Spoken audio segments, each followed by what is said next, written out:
ఒక్క దారి కూడా పోయింది మేడం. ఇన్ని రోజులు పెట్టి దీన్ని అనుకున్నాం, ఇది కూడా ఇప్పుడు కనిపిస్తుంది. పాప పరిస్థితి ఏదో కూడా తెలియలేదు మేడం.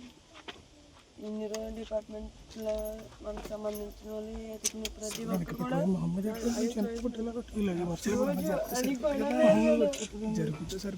ఏమని అనుకోవాలో, అసలు ఎలా ఎదుకాలో, ఏ దారి ఉందో కూడా తెలియలేదు.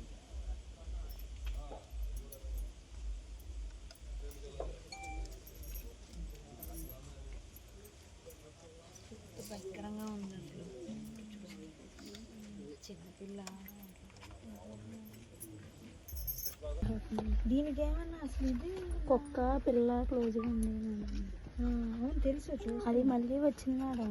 వచ్చిందని రావడం ఏమైనా దాడి చేసేది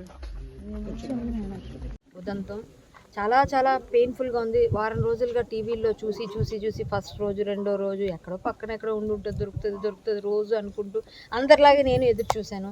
ఎక్కడైనా కనిపిస్తుందేమో, ఏదైనా క్లూ దొరుకుతుందేమో అని రోజు ఫాలో అయ్యాను నేను.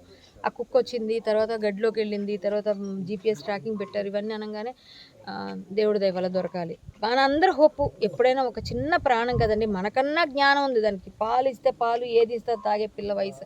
అలాంటి పిల్లకి ఎలా అయినా మంచి జరగాలని కోరుకుంటాం. నేను సాటి మనిషి ఎక్కడైనా పెయిన్గా ఉంటే నేను వెళ్తాను కంపల్సరిగా. ఈ పాపను చూసాక చాలా బాధ. చిన్నపిల్ల ఆ తల్లి తండ్రి బాధపడుతుంటే నాకు ఎలాగైనా వచ్చేసరి పరామర్శించాలనిపించింది. ఏమైనా దొరికితే బాగుండు అని ఆశతో చూశాను. ఇంకా నేను వచ్చాను ఉండలేక. వాళ్ళని పరామర్శించి మంచి జరగాలని కోరుకుంటున్నాను. జ్ఞానేశ్వరి కోసం 400 బృందాలు తిరుగుతున్నాయి, పోలీస్ బలగాలంతా మోహరించి ఉన్నాయి. కానీ ఎక్కడ ఉన్న ఒకవేళ జంతువుల ఎవరైనా అమావాస్య ముందు కూడా కొంతమంది ఈ నరబలులు అన్నీ అంటూ ఉంటారు కదా, అవి కూడా ఉన్నాయి కదా మూఢనమ్మకాలు. కొంతమంది వేధవాళ్ళు దొరుకుతారు మనకు, అలాంటి వాళ్ళు కూడా ఉంటారు.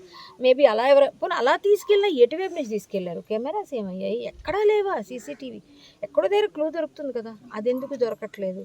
అసలు ఎక్కడ ఏముందంటారో. ఇప్పుడు రేపు ఎల్లుండి అమావాస్య ఉంది, ఇంకా కుక్క కూడా అరగంట కింద చనిపోయింది. ఇవన్నీ చాలా బాధకు గురి చేస్తున్నాయి. నాకైతే పెయిన్ఫుల్గా ఉంది, కలిసి వేస్తుంది అన్నది మనసంతా. ఈ భవానీకి మంచి జరగాలని నేను కోరుకుంటున్నానండి. భవానీ బాధతో ఉండకుండా, భవానీ ఆనందంగా మళ్ళీ నవ్వాలి. ఏడుస్తున్న ఈ భవానీ నవ్వాలి, జాహ్నవి రావాలి, అదే జాను రావాలి.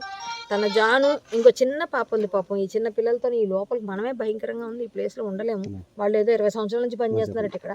ఎవరో బాగా రెక్కి చేశారు. ఒకవేళ ఎత్తుకొని వెళ్ళిపోయింటే మాత్రం బాగా రెక్కి చేశారు. వాడెవడో దొరికితే మాత్రం కాల్చి పడేయాలండి నిజంగా. అలాంటిది ఏమైనా ఎత్తుకొని వెళ్ళిన ఎవరైనా దొరికితే మాత్రం ఇమ్మీడియట్గా పవన్ కళ్యాణ్ గారు, నారా చంద్రబాబు నాయుడు గారు, హోమ్ మినిస్టర్ అనిత గారు, మీరు ఇమ్మీడియట్గా వాడు మాత్రం ఎవడో దొరికితే మాత్రం అండి ఆడిని ఆ ఈ స్పాట్కి తీసుకొచ్చి తల్లిదండ్రులు ఎదురుగానే చూపించాలండి. అదేదో మీరు అది మాత్రం నేను డిమాండ్ చేస్తున్నాను. ఒకవేళ ఏదైనా జరిగి ఉంటే అలాంటిది ఎత్తుకెళ్ళిపోయిన వాడు ఎవరైనా ఐడెంటిఫై అయితే ఎత్తుకెళ్ళి ఉంటే, లేదు ఏమైనా క్రూర మృగాలు అనుకోండి, ఇంకా మనం ఇంకా దాన్ని ఎవరు ఏం ప్రిడిక్ట్ చేయలేని పరిస్థితి. సో వాళ్ళకి అలా రాసి పెట్టుందేమో అనుకోవాలి అప్పుడు. కానీ అదైనా సరే ఇన్ఫర్మేషన్ ఏదన్నది తెలియాలి కదా, అట్లీస్ట్ ఇది అది ఏది తెలియట్లేదు. కానీ మంచి కోసం మనం కోరాలి. అమ్మాయి వస్తుందని ఆశతో ఉన్నాను నేను, ఇంకా రావాలనే కోరుకుంటున్నాను. ఈ తల్లికి న్యాయం జరగాలి, భవానీ బాధపడకుండా ఆనందంగా ఉండాలి. కానీ ఈ ప్లేస్ నేను కూడా సజెస్ట్ చేస్తున్నాను, వీళ్ళు ఇక్కడ నుంచి వేరే ఎక్కడైనా అవసరమైతే వీళ్ళు ఏదైనా వాచ్మెన్ పని కావాలని మనమే పెట్టించవచ్చు. హ్యాపీ ఇక్కడ నుంచి షిఫ్ట్ అయ్యి మీరు ఊళ్ళోకి వెళ్ళడం బెటర్ అమ్మా. ఈ ఊరు మాత్రం, ఈ ప్లేస్లో మాత్రం మీరు ఇంకా బతకడం నేనైతే సజెస్ట్ చెయ్యను. అంతే, మీ ఇష్టం. కానీ ఎందుకంటే నా మాట వినండి. కొంచెం ఇక్కడ బాగాలేదు పరిస్థితి. ఎవరు మీరు ఎలా ఉంటున్నారో ఏమిటో మరి. నేను ఒక్క నిమిషం కూడా ఎవరు ఒక 10 నిమిషాలు చీకటి పడితే అలాంటి పరిస్థితిలో ఆ పాప, చిన్న పాప ఎంత బాగా రెక్కి చేశాడో వాడు. ఒకవేళ ఎత్తుకెళ్ళి ఉంటే వీళ్ళకి తెలిసిన వాళ్ళైనా ఉండాలి నాకు తెలిసి. లేకపోతే ఆ పాపకి చాక్లెట్లు బిస్కెట్లు ఇచ్చి మచ్చికి చేసుకొని వారం 10 రోజుల తర్వాత అమ్మాయిని అటు పిలుచుకొని వెళ్ళని అదనే ఉండదు ఎత్తుకెళ్తే మాత్రం. అంతే ఉంది నాకు తెలిసి. ఇంకా నాకు ఇక్కడ చూసి నాకు మాత్రం ఫ్యూజులు ఎగిరిపోయినాయి. ఆ కుక్క చనిపోవడంతోనైతే ఇంకా బాధగా ఉంది. ఉన్న హోప్ అది ఒకటి.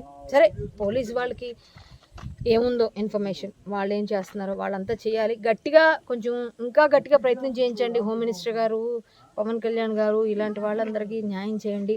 వీళ్ళకి ఏదైనా మంచి జరిగేటట్టు చేయండి. ఇలాంటి పేద కుటుంబాలు వాళ్ళకి ఇచ్చే డబ్బులు కూడా 12,000 రూపాయల కోసం ఈ మారుమూల ప్లేస్లో వాళ్ళు ఉన్నారంటే పరిస్థితులు ఎలా ఉన్నాయో ఆలోచించండి. ఇలాంటి వాళ్ళకి ఇవ్వాలి మనం ఇవ్వాల్సిన రాయితీలు ఏమైనా ఎవరికైనా ఏదైనా ఇస్తే. ఇలాంటి వాళ్ళకి కాకుండా పని లేకుండా డిగ్రీ పాస్ అయితే 3,000 4,000 వాళ్ళకి ఇవ్వకండి దయచేసి. వీళ్ళకి ఇవ్వండి. సోమరులను తయారు చేయకుండా కష్టపడే వాళ్ళకి ఇవ్వండి ఏదైనా ఇస్తే డబ్బులు. నా అభ్యర్థన ప్రభుత్వాలకి. కాబట్టి ఈ పాప రావాలని కోరుకున్నానండి. చాలా బాధగా ఉంది. ఏదైనా న్యూస్ తెలుస్తుందేమో అని చూద్దాం. మనందరి హోపు మీ మీడియా ద్వారానే మా అందరికీ తెలిసింది. మీ మీడియా అంతా చూపిస్తున్నందుకు ప్రతి నిమిషం కూడా మాకు అప్డేట్స్ తెలిసాయి. ప్రత్యక్షంగా వచ్చినాకే అర్థమైంది ఇది ఎంత భయంకరంగా ఉందో. సో మంచి జరగాలమ్మా నీకు. చూద్దాం భగవంతుడు ఏం చేస్తాడో.